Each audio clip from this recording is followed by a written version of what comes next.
Good afternoon to all our listeners and viewers of the NDC Heartbeat podcast. We're happy to welcome all those who are listening on radio via WeFM. We've got Vibes FM, Spice Capital Radio. We've got 100.5 FM out of Flabé in Grenville. We have Right Along out of Brooklyn, New York. Of course, we have the NDC Facebook online platform, and we are now back on YouTube. So, welcome to another NDC Heartbeat episode for another beautiful Sunday afternoon in Grenada. A little bit of showers, but it's welcomed. And for today's program, we are going to be having a very special guest today.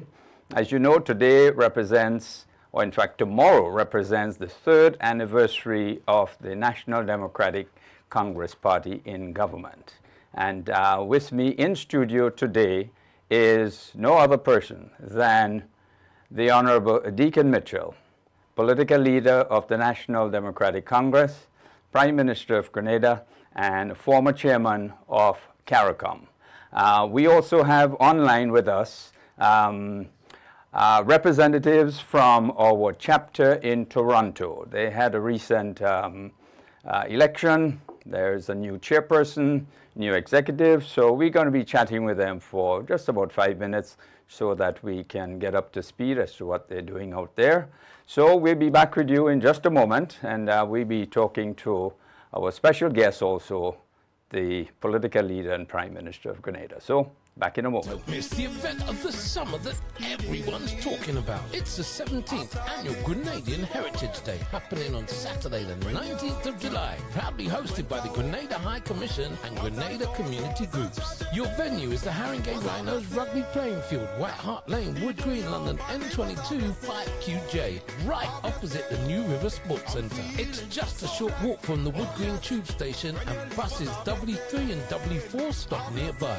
Experience the vibrant culture of Grenada and the Caribbean, featuring mouth-watering Grenadian and Caribbean cuisine, authentic produce straight from Grenada, unique arts and crafts stores, a fully stocked licensed bar, and live entertainment all day long. There'll also be kids and youth activities.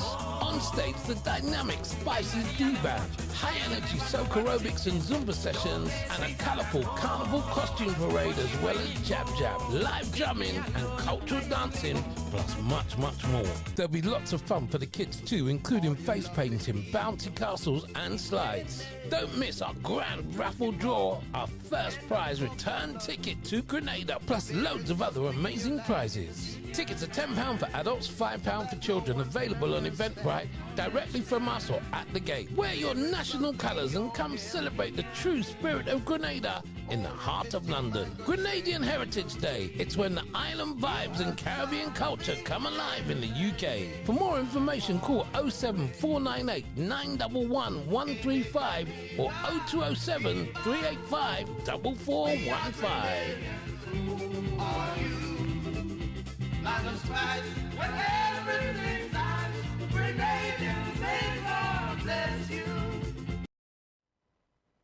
Welcome back to the NDC Heartbeat podcast for today's Sunday, 22nd June. So, we have online with us Cathy St. Paul Olivier. She is the recently elected chairperson of the NDC chapter in Toronto, Canada. Cathy, welcome to the NDC Heartbeat podcast.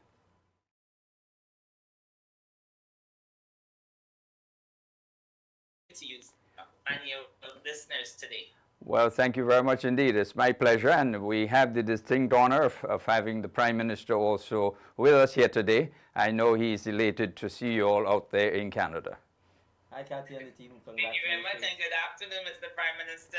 On behalf of the executive and the supporters of the NDC,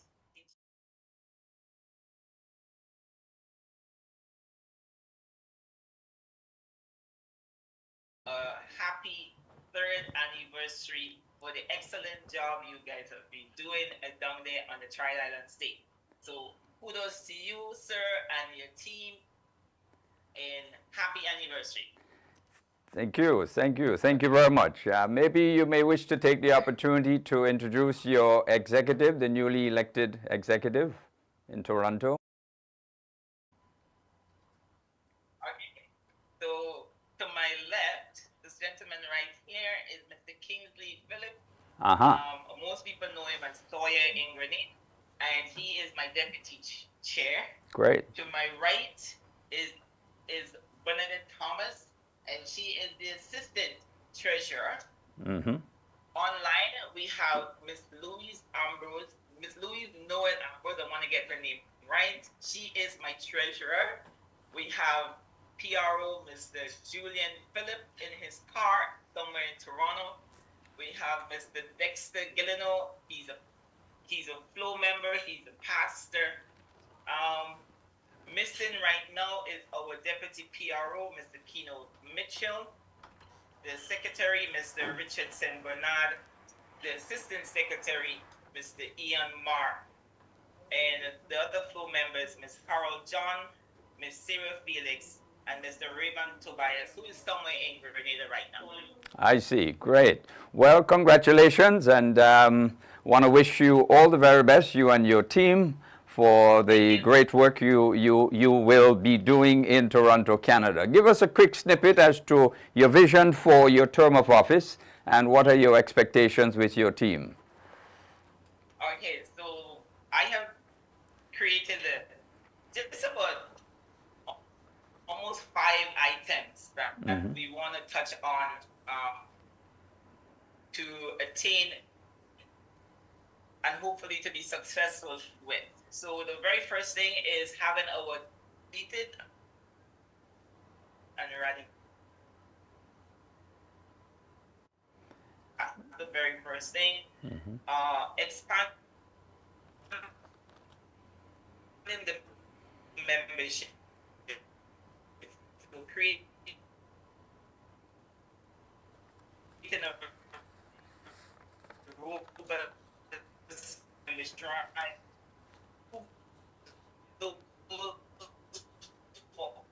quotas and the line to become matched with the majority residing in Ontario and Quebec. So we want to see if we can get British Columbia, get them involved and get them to come in and be with us as members of the Congress. Another thing that we have and we're hoping to implement is mobilizing and utilizing the Canadian youths, thus creating a very strong and effective youth arm. And we also want to gear towards the preparation for the next general election. So we want to make sure that the Grenadians in the diaspora are all registered so that they will come down and vote the NDC. And the other thing is that we would like to, in our monthly engagement, we would like to invite a different minister from the government to address on their ministry performances. So we want to make sure that the people in the diaspora is aware of Minister of Implementation, Minister of Finance, Minister of Agriculture. They can give a highlight detail of what they are doing on the island. Great. And one of the things that is very close to me, one of the things that is very close to me is to explore the adoption of a school or institution on the Tri-Island state to assist when possible. Great, fantastic. Well, you have a big schedule ahead of you. I want to wish you all the very best, yourself and your entire team, and say hello to Toronto. And I know Prime Minister would like to just say a few words before you depart. So, Prime Minister, over to you. Okay, thank you. All right, well, thank you very much, and I want to say congratulations to the newly elected officers of the Toronto chapter. I obviously will wish you best wishes in your term, and I think listening to your work plan is a clear indication that you have focused and actionable goals, and I'm sure once we're successful, it will redound to the benefit not just of the chapter, but NDC and Grenada as a whole. So I look forward for when it's my turn to address you at your monthly engagements with ministers, and I really do want to say that we appreciate the significant work that the chapter has done in recent time, the many causes it has supported, and the fundraising activities it has initiated on behalf of the party. We are immensely grateful for it, and we certainly want the membership to grow. We came from church in the Roxborough community this morning, and the priest made the point that if we are to attract people, we ourselves must be attractive. And I think he meant that not just in a physical or literal sense, but in terms of how we portray ourselves, the values we stand for, and the success of the party. And the chapters are an integral part to that, particularly in the diaspora. So I just want to express our profound appreciation for the tremendous work that the chapter has done and will continue to do. And we look forward to the chapter growing in strength to strength. Indeed, and continue to have a great day and all the very best. Okay, well, thank you. Thank you for joining the Heartbeat. Political leader, Prime Minister, it's good to have you on the Heartbeat once again. I know you make the wrong so many times. It takes you a little while before you get back to this point. You were mentioning about the church service this morning, and it was really indeed a special occasion, and at the Roxborough Church in St. Paul's. One thing that stood out, and in the gospel given by Father Hopkins this morning, he said, we must deny ourselves and pick up our cross. And therefore I want to ask you, what are the things that you have been denying yourself? And what crosses have you been bearing? No, well, I think, my interpretation of the gospel and of Father Hopkins' sermon, I think, was really, service to others above self, and that we should really aim as a Christian society to serve others very much based on the example set by Christ, rather than seeking to exalt oneself. I think there's an oft-quoted passage that says, if you humble yourself, you shall be exalted. And I think for us, it's really about making sure that we engage in service to self, service to community, service to party, service to country. And in doing so, then whatever praise or reward that you will get will come in due course. And I think if we take that approach to life, a lot of the things that seems like a burden or hassle may very well become something that we find pleasurable or enjoyable, because I think seeing others succeed, seeing people happy from getting an opportunity to grow or to address some concern they have, whether it's in the form of a road being built or their child getting an opportunity for education or getting their pension paid when it was denied for decades, or whether getting an increase in their salaries because of the increase in minimum wage, I think that is not anything that benefits me, or in a sense that benefits NDC per se, but it is something that benefits the nation. Right. So when you see people being happy, being satisfied, being pleased, being overjoyed, being relieved, when you see the anxiety going away, then that gratification, there's really nothing that could beat that gratification. So that's how I see the message of picking up the cross, not so much as a disability or liability, but more as one of service that leads to the fulfillment of gratitude in others. Right, definitely. But certainly there must be some challenges that you face on a daily basis as the leader of the party and indeed the leader of this country. You have done so successfully for 3 years so far, and you don't seem to be aging as fast as President Obama. Well, what do you want to share with us, your secret in accomplishing this goal? Well, Grenada is a much smaller country. Indeed. It's a dot on the map. It's a tongue in comparison to the great United States of America. So I think, in fairness to President Obama, he's graying, and he came to office at a very, very difficult time in America. At least economic history.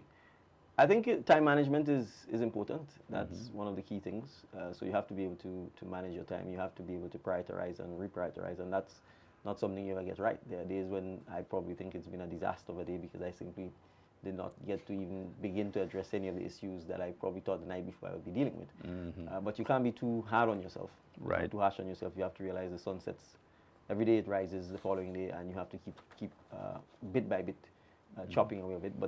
But it's important, I think, as the political leader and the Prime Minister, to always focus on the big picture, always focus on long-term issues, because strategically, at the end of the day, if you just focus on being reactive and into the day-to-day grind, you're not going to be able to see the larger picture and address some of the deficiencies we have to be able to say 5-10 years from now we've improved when you looked at where we're from to where we're going. And I think that's critical for our country. If we just focus on the noise and the immediate, you will actually wake up and realize that the country has gone backwards rather than forwards. And therefore, strategic thinking, long-term, medium to long-term planning is critical. Right. And you have to be confident enough to not worry about whether or not the policy would be impacted by changes in government. It's something I've talked about, and I'm hoping that our politics will get us there. Right. beginning now, that when there are good long-term policies in place, that regardless of changes in administration, that we will continue pursuing them. And I talk Right. about, in my view, there should be no doubt that healthcare should always be improved, and we should always be striving to improve healthcare. Right. And so I don't expect, 10, 15 years from now, someone will say close down the new hospital and not continue it, that sort of thing. I don't expect that if we build the capacity of our local contractors to do the road maintenance, Right. and to widen roads and to build bridges, someone will say no, don't give them any work because they supported the NDC administration, and then the roads will deteriorate simply because you don't want to use the people who are competent. So Right. I think once we focus on the long-term strategic needs, then the country over time will certainly improve. And I think that's one of the challenges that we have to bear in mind, because too often the approach has been to focus on the politics exclusively rather than the governance, and then it makes the governing of the country more difficult in the medium to long term. Right. But you have had significant successes over the short period of 3 years. Yes. What would you say is probably the single most important success that you have accomplished that really brings you joy and appreciation? I think our style of governing has been to encourage participation, encourage freedom of thought, encourage self-reflection, encourage criticism, to lift the weight of intimidation over the citizens of Grenada, Right. both in terms of the public and the private sector. I think we can say unquestionably the way we have governed is to allow people to be free, to allow people to speak their minds, to allow people to share their thoughts, views, to criticize, to agree, to disagree, and to encourage Grenadians to own up to the fact that the country belongs to them. And it takes contributions from each and every one of us to be able to make Grenada a better place. It is not just the 15 men and women who sit in Parliament, or the 14 who sit in a cabinet, or the public servants. It is all of us collectively that have to put our shoulder to the wheel to make sure that the country can move forward. So I think by lifting that weight of almost oppression which existed over the nation, I think it has allowed for more creativity, for more renewed hope and aspiration and inspiration amongst our people. And I think once we continue to nurture and encourage and support that, then the country will be better off. Great. Well, of course, people are excited at the fact that they no longer are seeing demonstrations in the streets and people making demands for wages and better conditions, etc. So that has certainly brought home real comfort and joy to a number of persons. But surely these things just didn't happen overnight per se. You created that atmosphere. Having done that, do you see any sort of adverse effects? Because sometimes when you help people, sometimes they turn on you, put it that way. No, Have you experienced any of this? Well, I think you have to understand human nature. Desires are insatiable. Human beings are never satisfied. That's just the nature. It's not something to get upset or angry about. It's just human nature that, as people say, if you want a yard, then you want a swimming pool in the yard. If you want a swimming pool, then you want a heated swimming pool. It's just nature. So it is not something for one in governance or leadership to be upset about or angry about. I think what is critical is for us to understand that as human beings who are at the top of the food chain and who live on planet Earth, that the Earth itself contains everything that we need to be able to sustain and grow ourselves, to become, and what we need to do is to become productive. What we need to do is invest in ourselves, and we need to pursue a knowledge-based approach to our life. And therefore, education becomes absolutely critical. Healthcare becomes absolutely critical. Putting in place the infrastructure, putting in place a belief system, a value system that makes our people believe that they can achieve, that they can aspire, is what is critical. So we have to understand the government is just part of that ecosystem. So it's not like the government itself can create wealth, right? The government simply taxes the citizens. But if the citizens are poor, then the amount of taxes the government will get is also going to be limited. And therefore, its ability to reinvest that tax will also be limited. So the only way in which a country can grow and become wealthy and successful is if the people of the country grow in terms of their pursuit of knowledge, in terms of their productivity, in terms of their efficiency, in terms of their value system. So if a man decides, for example, that he will not work, there's one guaranteed outcome of that. If you don't work, you will be poor.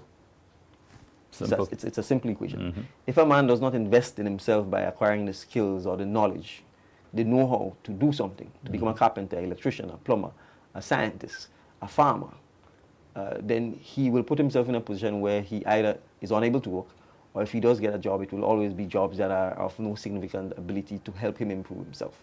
So the bottom line is that what we have done is say that we need to treat our people fairly. The government is part of that ecosystem. Yeah.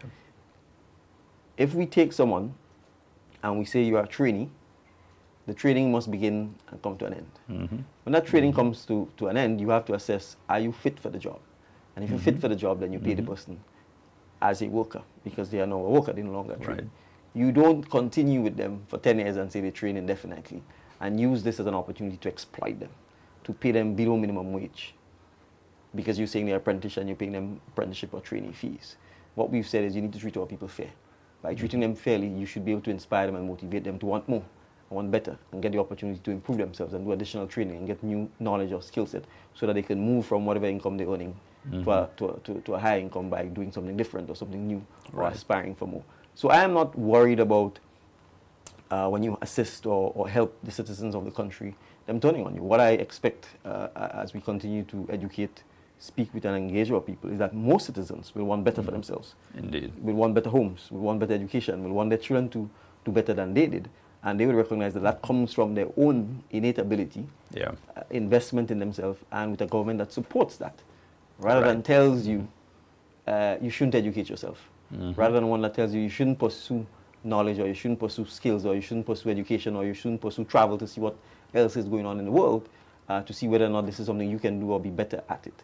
So I'm not worried about that. I think that notion comes from the command and control mentality that dominated from the other group, who did not believe in religions, who saw their position as having power to control or manipulate or give them a little drip here or a little crumbs here in the hope that they will keep coming back and begging and oftentimes fighting amongst ourselves or begrudging.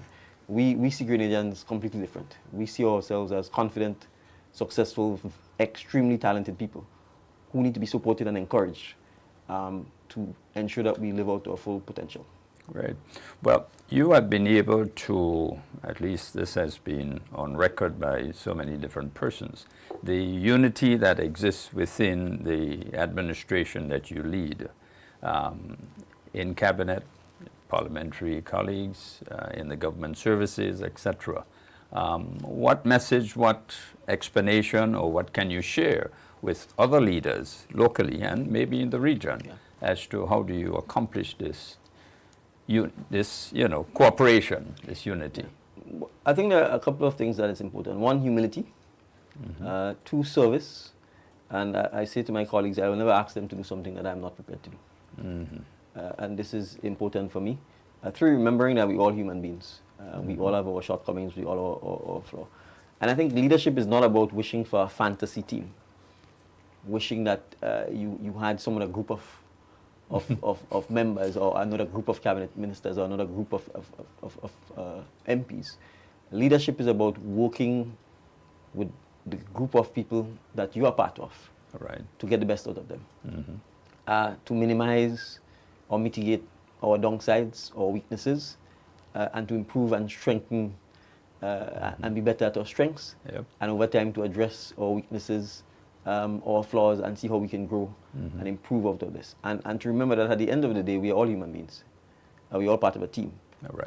You will have healthy tension, you will have healthy friction, but the bottom line is that you're working for a common goal. And that process of tension and friction should lead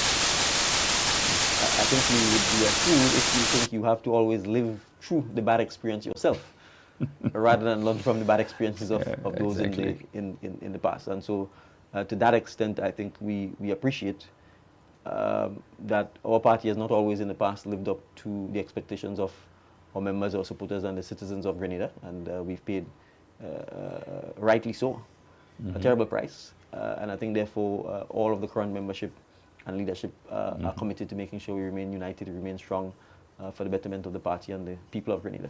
Right. So as we celebrate this third anniversary of the party in government, is there a special message you wish to share with the leadership of the party, and two, its membership and potential members of the party? Sure. Well, I will certainly speak to potential members. I think we are an open party. We are welcoming all and all to not just be supporters, but to take up formal membership within the party and to become workers on behalf of the party. Right. When you do so, you are serving Grenada.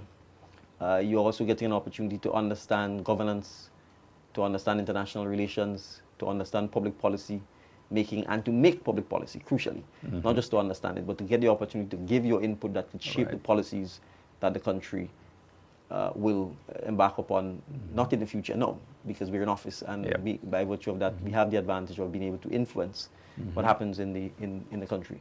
To the existing members and supporters and the leadership of the party, obviously, I think the starting point, as we reflect on our third year anniversary, is to thank them for placing their confidence in me personally to become the political leader, and when the elections were held, to elect me as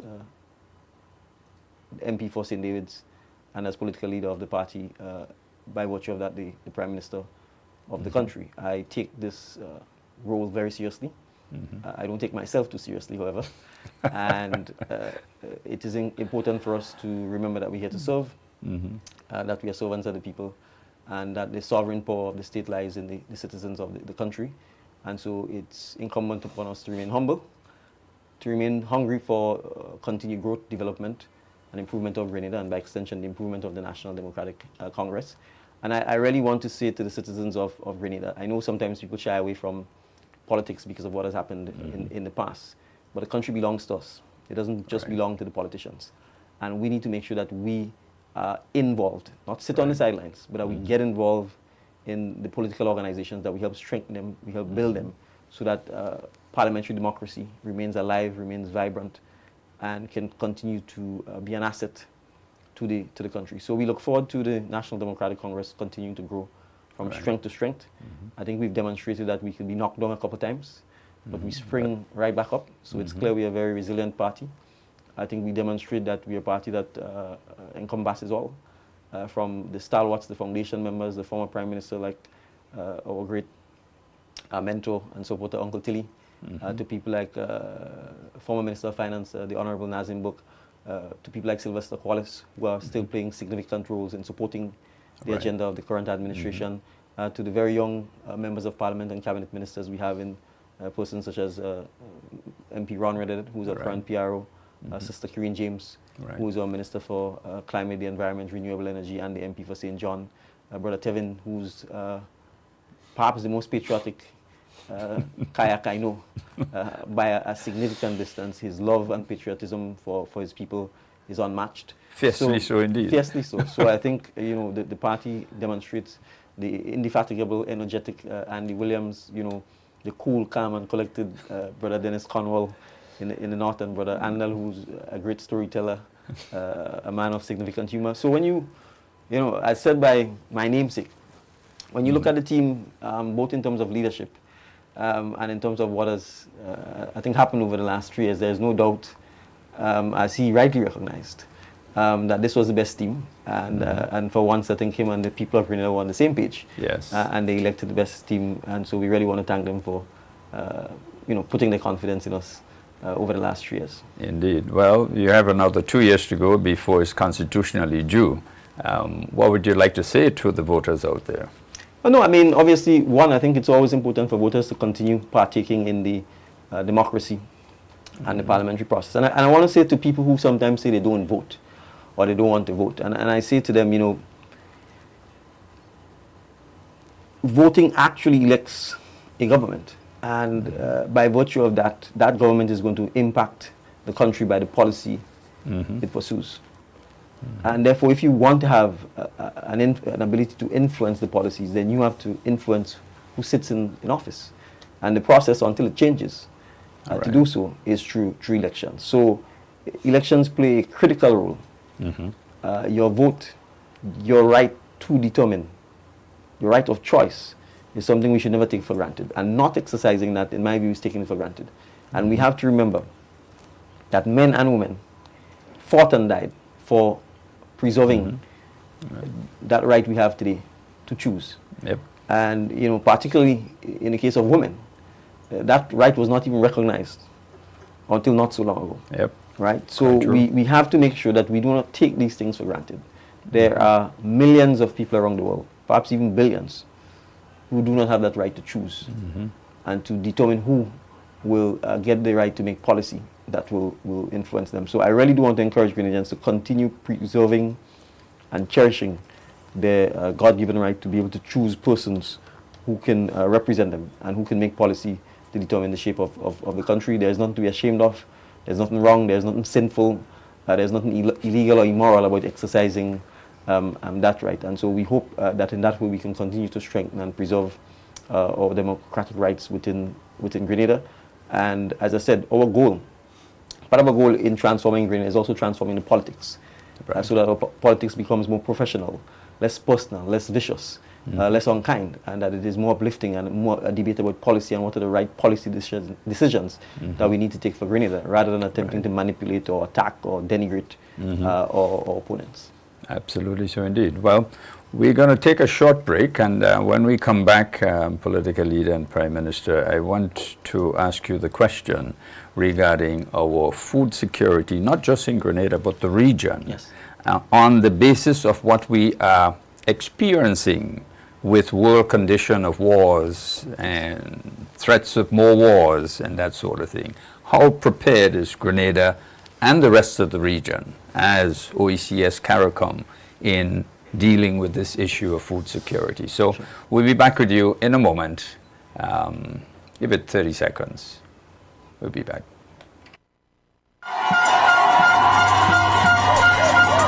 You have chosen unity over disunity. You have chosen resilience, flexibility, inclusiveness and strength over infighting, weakness, vacillation, or wish-washiness. You have chosen boldness and courage over timidity and the same old, same old. You have chosen positive change and transformation. You have sent a clear and resounding message to the tri-island state of Petite Martinique, Carriacou, and Grenada that the National Democratic Congress is once more on the path of inspiring hope and belief in our people and in our nation. That the National Democratic Congress is once more on the path of beginning the process of creating a sustainable and brighter future for our young, vibrant, creative, and innovative population. You have recognized and honored and rewarded the tremendous contributions made by all of the NDC stalwarts. And for this superb choice, I say thank you.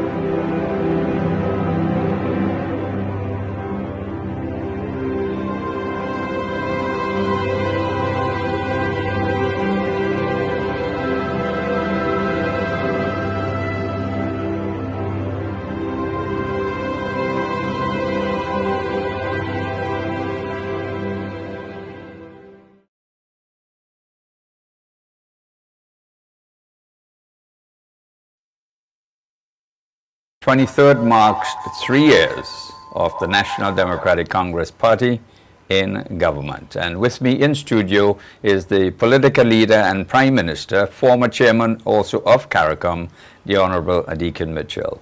Before we went on the break, I've asked whether if we can talk about food security, which has been a topic for the entire region for decades and decades. What kind of progress are we making in that area, not just for Grenada, but the entire region, because it is real? Yes.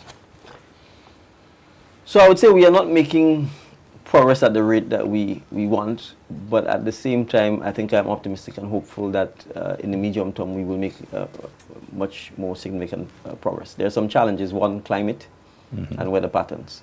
And obviously hurricanes is something that's annual and has the potential particularly to wreak significant havoc on our food security or agriculture and our livestock. And we experience this in Grenada. So we know that this is something that we are going to have to deal with all the time. President Ali, His Excellency, the President of Guyana, has been leading the effort 25 by 25, which was to reduce our food input bill by 25% by this year. We have not been able to be on target, and it's been made worse, obviously, by the impact of the hurricane, and in Grenada's case, the drought that we had and then the flooding. We recognize, however, that to some extent, within the region, there is significant output. The challenge is we are not trading significantly enough with each other. And the main reason for that is the transportation challenge and the logistics. And that is an area that has to be addressed. And if that area is addressed, it significantly increases actually our food security intra-regionally. Honestly, there's no reason why Grenada should be importing chicken from outside of the region, as we're currently doing. The region has the capacity to produce enough chicken to feed all of us. I'm just using this as an example. There's no reason why we should be importing pigs or goat meat or sheep meat from anywhere outside of the CARICOM region. Between Guyana and Suriname, there is enough land to have enough cattle, pigs, goat, sheep to feed the entire region. Given that we're all islands except Guyana and Suriname, I mean, all our fish should be coming from within the region. So I look at the protein side of things as one area where we ought to be able to make much more significant improvements. The use of technology is also critical, and land ownership and preservation of land for agricultural purposes is also one of the critical areas that we need to be able to address. And then the preservation of food itself, turning food into agro-processed food so that you have longer shelf life and that we have more use of it. But also, you know, our experimenting or research and development into our own food. Let's take breadfruit, for example. I mean, the way we use breadfruit is probably the same way we've used it all for the last 150 years. And how do we create much more products out of breadfruit? And all the other natural, and I'm saying natural as in, I mean, breadfruit was brought to the Caribbean, but all of the produce that we're able to grow here. So that is one of the critical areas, you know. There are areas like in seasonings where we import an enormous amount of seasoning. Some of those things we really do have the capacity to grow, but it requires strategic investment, it requires significant investment in logistics, storage, and preservation of food. Because we really don't have any choice. As you saw with COVID, as you said, the geopolitical situation, the tariffs, the wars, the high cost of energy for us, all of those things make us very, very vulnerable. And then the immense cultural penetration because of the first cable TV and now social media, where obviously, you know, the manipulation that comes with that and the way food is presented, it obviously makes people want to eat what they see. But a lot of that is highly processed, highly refined, highly manufactured, highly preserved, highly unhealthy food. But because it's marketed in such an attractive manner, then you have demand for it, and then you find that, again, because they produce on such massive scale that the unit cost is cheaper. And so importers and wholesalers and retailers go for that. And so it compounds the problem. So there's no doubt it's a complex problem. But I think more and more we are awakening to the fact that food is medicine. And to a large extent, we are blessed with very healthy food and the ability to grow organic food. And that includes to farm and fish, organic fish.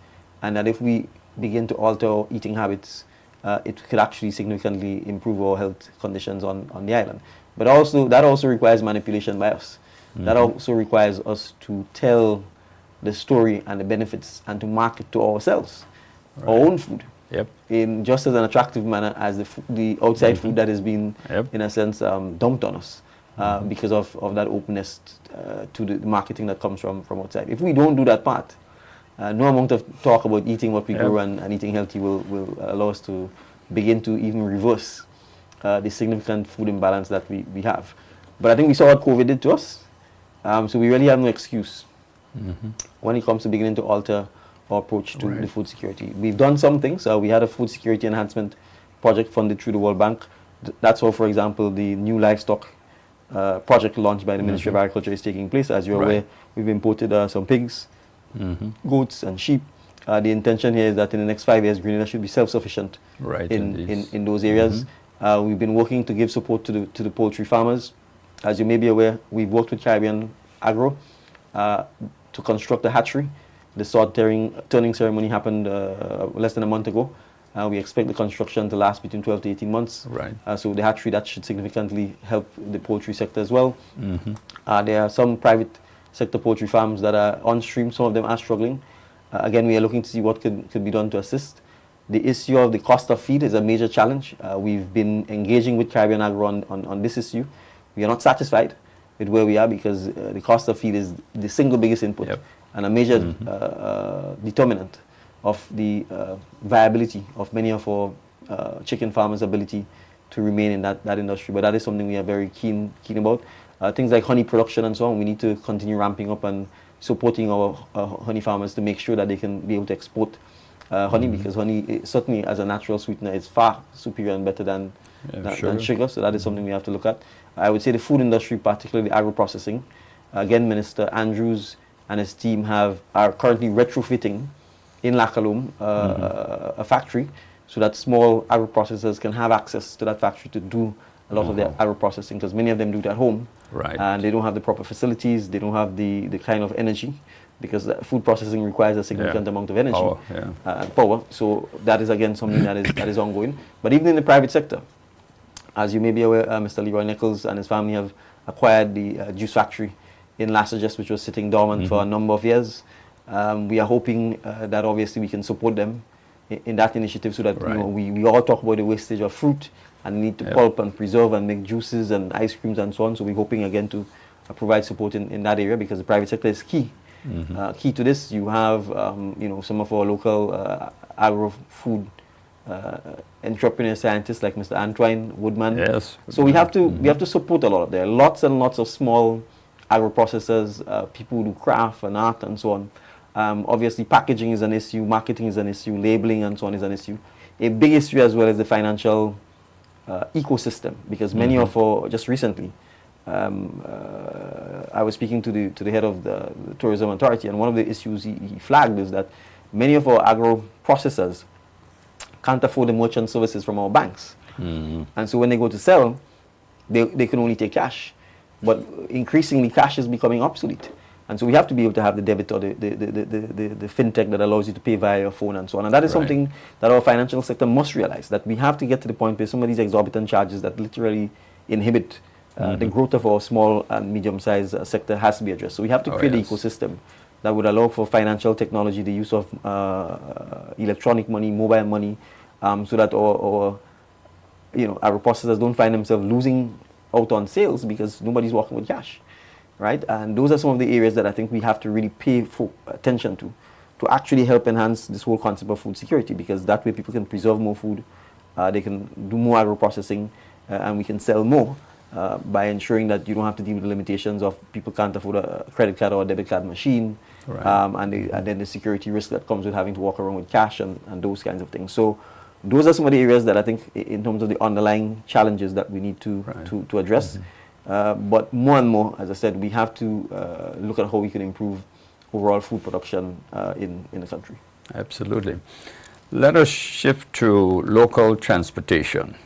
And hoteliers continue to complain about the appropriate means of transportation for the workers, especially late at night.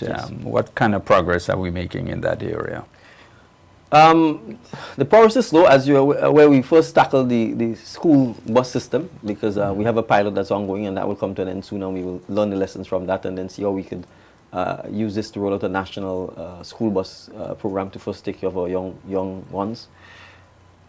We are currently working with the government of China to procure via grant 25 electric buses and the infrastructure that will come with that in terms of supporting charging docks and so on. We have been, as you're aware, in discussions and negotiations and consultations with the Grenada National Bus Association to address transportation. Now, you see, it's one thing to identify a problem. It's another thing to work to get the solutions to address it, and transportation is a national issue.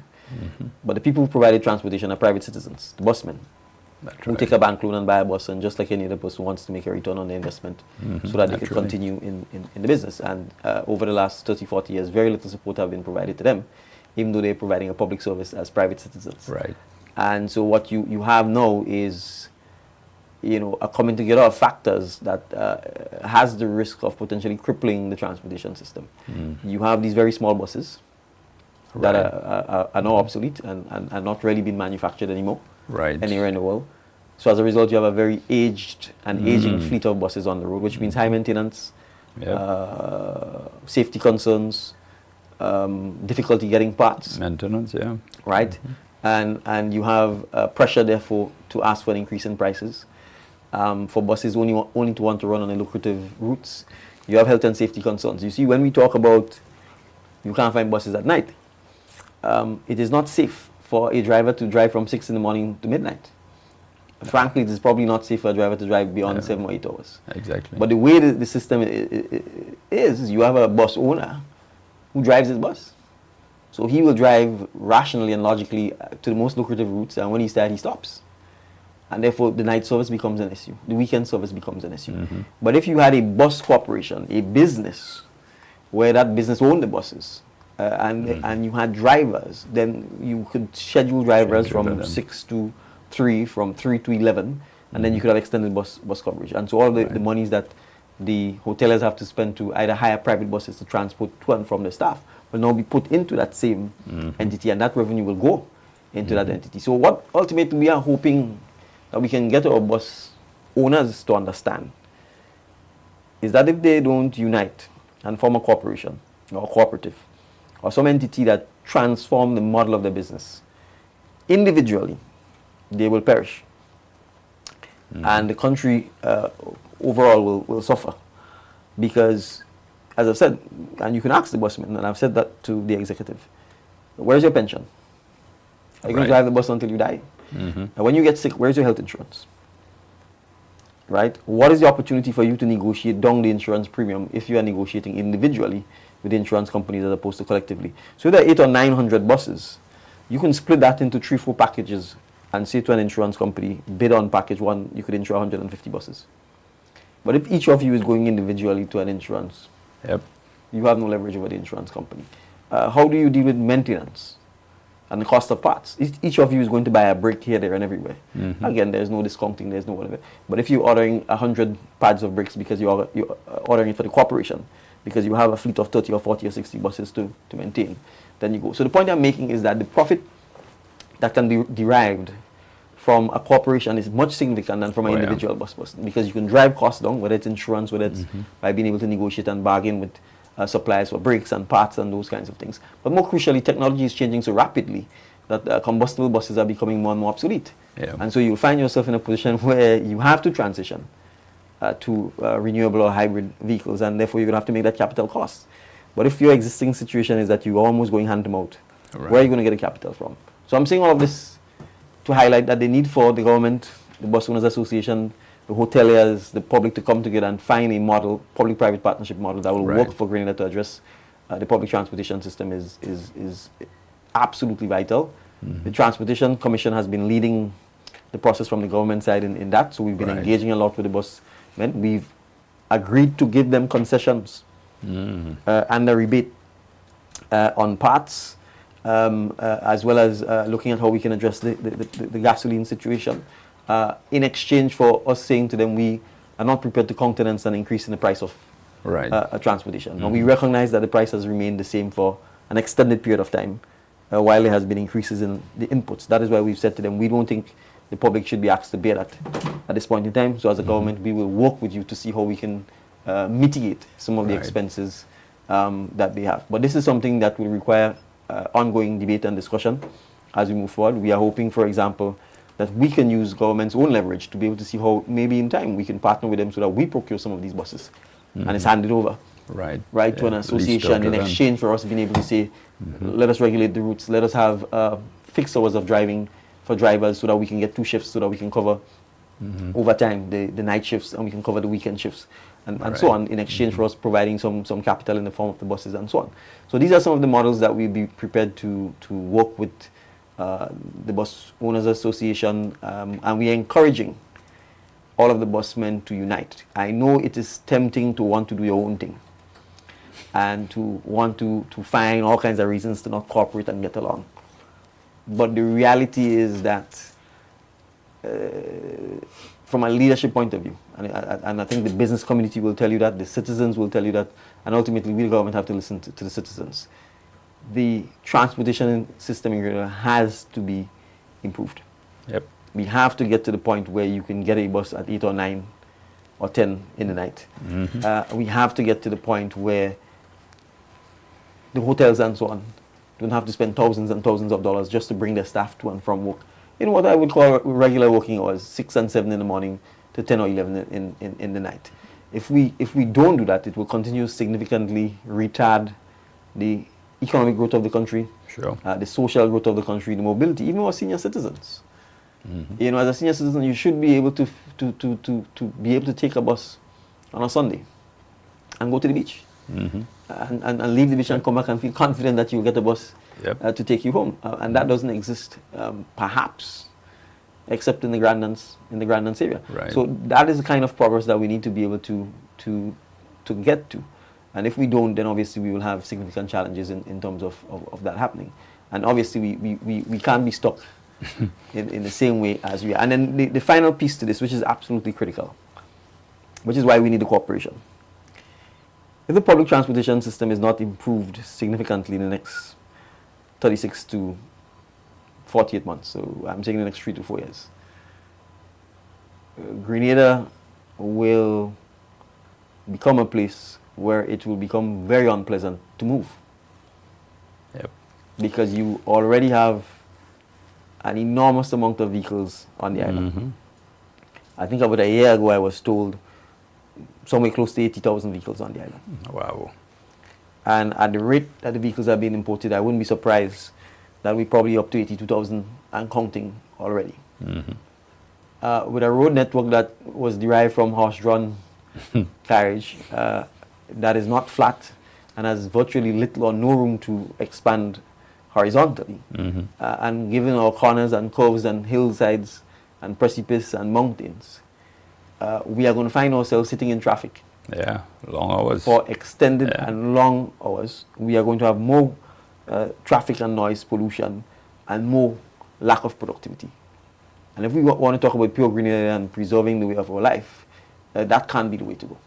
So having a public transportation system that can in fact have mass transit for most of the working periods of the day and the night is perhaps the only way to mitigate and reduce the massive influx of vehicles that are being dumped on the island. Right. Right? And so I understand why people are tempted to go by a vehicle, because they feel they can't move or there is no reliable transportation system. And so we have to work with those who are in the transportation system currently to see how we can address this issue, so we don't end up in a situation where you have all these vehicles continuing to come into the island and essentially in many instances impoverishing our people. All right. Because a lot of young people buy these vehicles, and once you buy a vehicle, you're buying liability, insurance, gasoline, tires, maintenance costs, the risk of accidents, etc. And oftentimes it limits their ability to make more worthwhile investments like buying land or getting a house or educating themselves, etc. So that is a critical piece as well from the public transportation side. So the committee that is charged for advancing this cause is the Transport Commission? That's correct, yes. All right. So, and you are anticipating within maybe 3-4 years, they probably should be able to come forward with a policy position. Well, not just come forward, we should be executing one. Executing, as I said, we don't have much time, honestly. Yes. And as I said, we've started with asking the government and people of China, and we believe the answer would be positive to see how we can be provided with 25 electric or hybrid vehicles, buses. Right. We believe that's a start. And if we think we can get that, then we can begin to start. We have not yet decided, if we receive it, how we will do it. But I will certainly say I would be favoring giving those buses to the bus association. Right. And gradually enter into an arrangement where we help them refleet.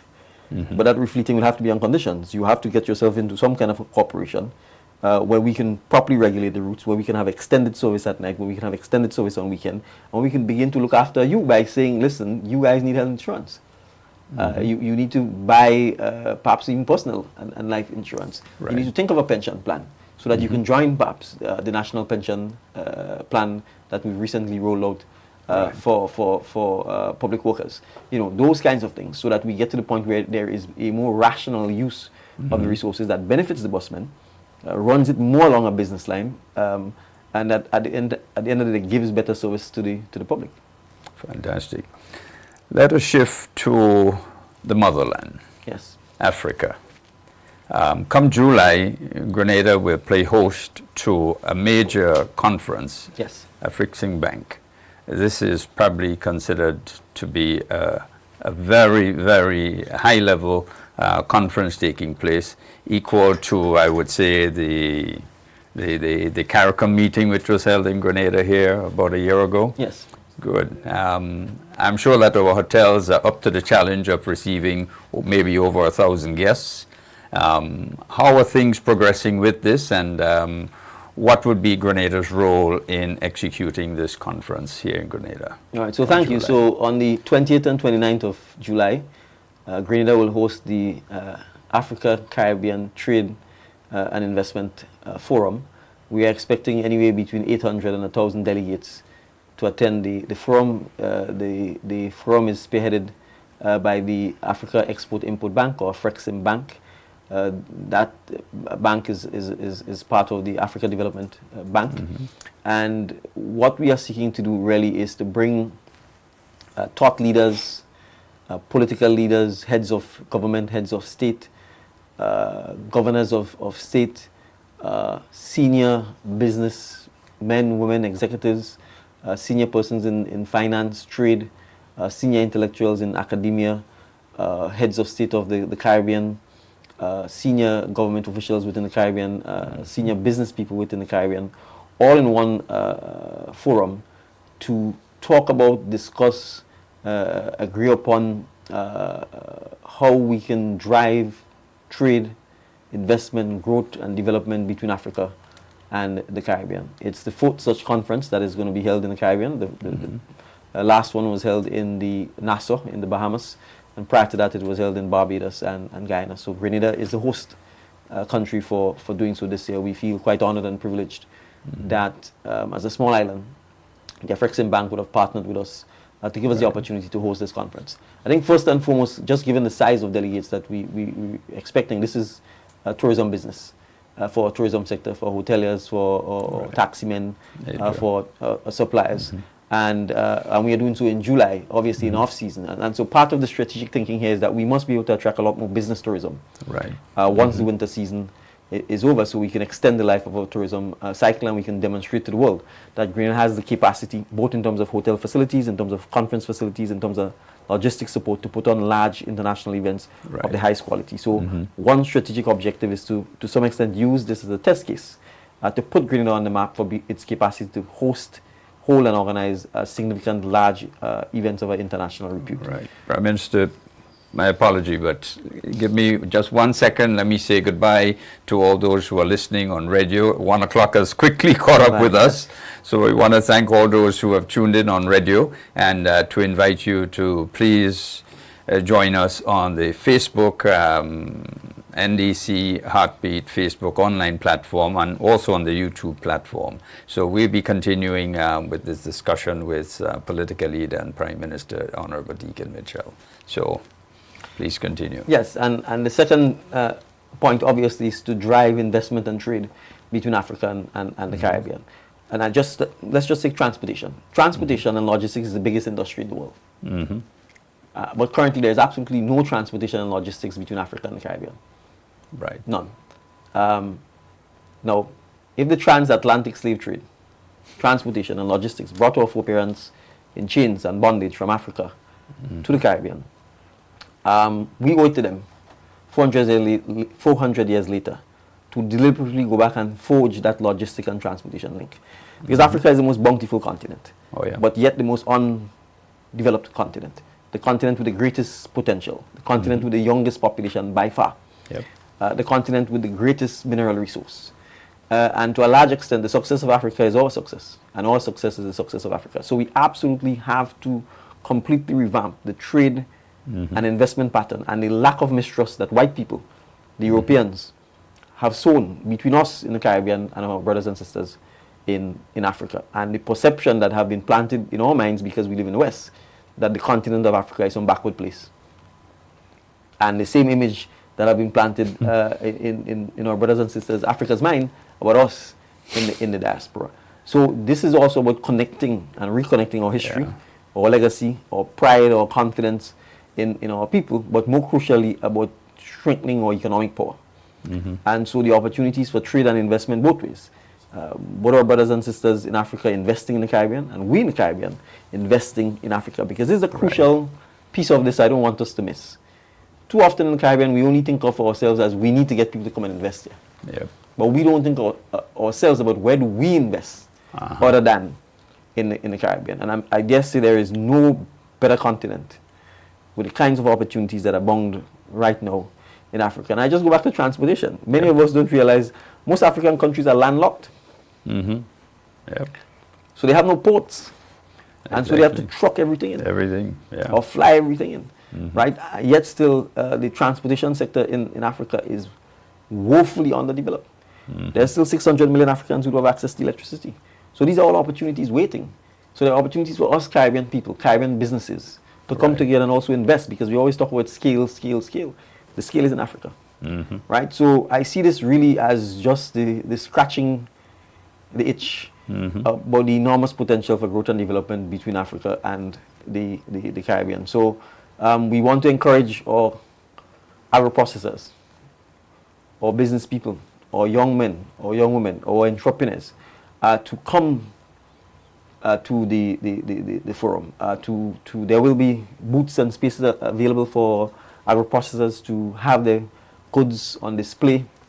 We will be seeking to match as many of our businesses who are looking for investors and investment with many of the business people, investors, bankers who will be coming from Africa, so that there are opportunities for us to really bridge the gap that exists. And so we also have quite a number of diaspora in Africa as a result of the investment migration business. They are very successful. They are well connected. They have significant ideas.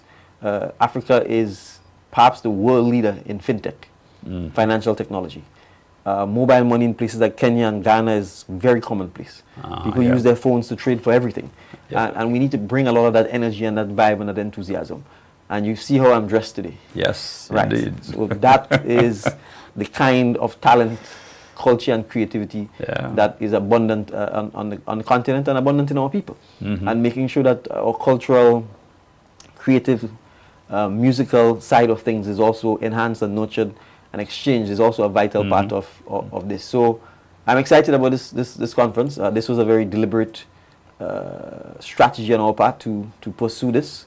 As you're aware, we brought none other than Mr. Aliko Dangote, the most successful industrialist businessman on the continent of Africa, and one of the most successful businessmen worldwide to Grenada. And it was important for me to bring a black man, because I think too often we think money has a color, and it's not ours. And I want to make sure that we start pushing back on those notions that black people could only be entertainers and basketball players and movie stars and what have you, and to normalize that they are normal, everyday black people who are very successful in business, in science, in research and development, in technology, in fintech, so that our boys and girls in Grenada and the Caribbean grow up having those kinds of aspirations. And at a political level, we have been pursuing deliberate diplomatic relations with as many African countries as possible. We are pursuing visa waiver agreements with our brothers and sisters in Africa, because I don't know what you, Terry, but when people talk about the bucket list, my bucket list is to go to Africa. My bucket list is to go and see, have a safari. My bucket list is to go to South Africa and to see where the great leader Nelson Mandela was incarcerated, and yet still after 20 plus years of imprisonment, he didn't come out bitter, he didn't come out resentful, but he was able to bring the rainbow nation of Africa together. So I think when we want to fire up our young people's imagination, when you want to see elephants and all the exotic animals of the world, they're still in Africa. And we have to fight to help our brothers and sisters in Africa preserve those things, so that we and our children and our children's children could get the ability to see those marvels and the wonders of the world. And we also have to help them fight the centuries of colonialism, racism, exploitation, destabilization that leaders and countries in Africa are constantly exposed to when they seek to develop their own and in their own interests. So I've said this repeatedly: if the continent of Africa is not respected, is not strong, then its diaspora will not be respected, and its diaspora will not be strong. Absolutely, absolutely. Do you see United States of Africa in your lifetime? I would say no, and I don't think it's necessary. I mean, if you take Nigeria alone, Nigeria has in excess of over 200 million people. You know, that's a huge country. You know, I think what is required is from an economic perspective, for there to be less barriers to trade. So what you need to be able to do is have free movement of people, free movement of goods, and a finance and a trading system that supports that. But that doesn't necessarily have to mean giving up political sovereignty if the countries don't want to do so. But you know, ultimately, that's for the African people. So I wouldn't focus on that. I think one of the tricks that colonialism has played on us is, you see, they've given us political freedom, but not economic freedom. Yep. Right? You see, they've allowed all of the frills and trills of government and parliaments and lower house and upper house and governor generals. But the levers of real power, the economic system, the finance and banking system, they've continued control, absolute control in many instances over this. So you have to understand, therefore, that is really where the rubber hits the road. And that's the reason why we are focusing first and foremost on trade and investment. Because when countries have that economic power, ultimately political power will come. The perfect example would be places like China. By focusing on their economic growth and development, by staying out of wars and geopolitical tensions, they've been able to put themselves in a position where they're well respected. You look at the Gulf states, many of them would have had to deal with American hegemony and dominance of the oil and gas industry. But gradually over time, they would have invested in their own people. They would have sent their people to be educated, to learn about the oil and gas sector, to become hydrocarbon engineers, you know, petroleum engineers, to learn the industry, to learn the marketing, the sale.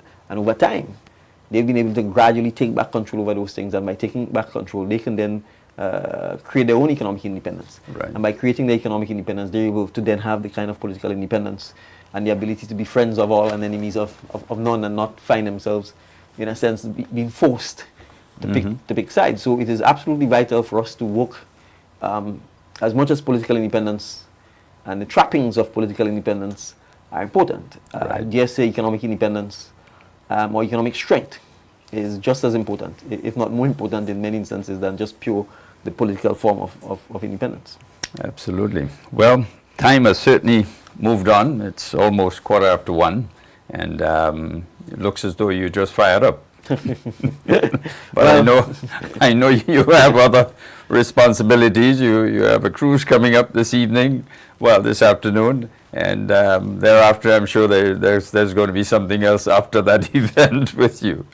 So let me invite you therefore to give your closing remarks on this special occasion of 3 years of the NDC party in government.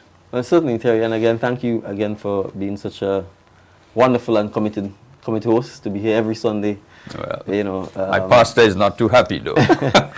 Well, I'm sure he's praying for you. He is. You know, so, but no, let me, as I said, thank you for your wonderful service. You know, when we talk about a country, you know, it is the people who show up every day to do the ordinary things. I always say that the people who clean our streets, who we sometimes take for granted. But if they don't clean the street for one day, then all of a sudden you appreciate their importance and their significance. And I think that to me is a perfect example of what nation building is about. Nation building is about consistency. It's about repetition. It's about doing the right thing all the time.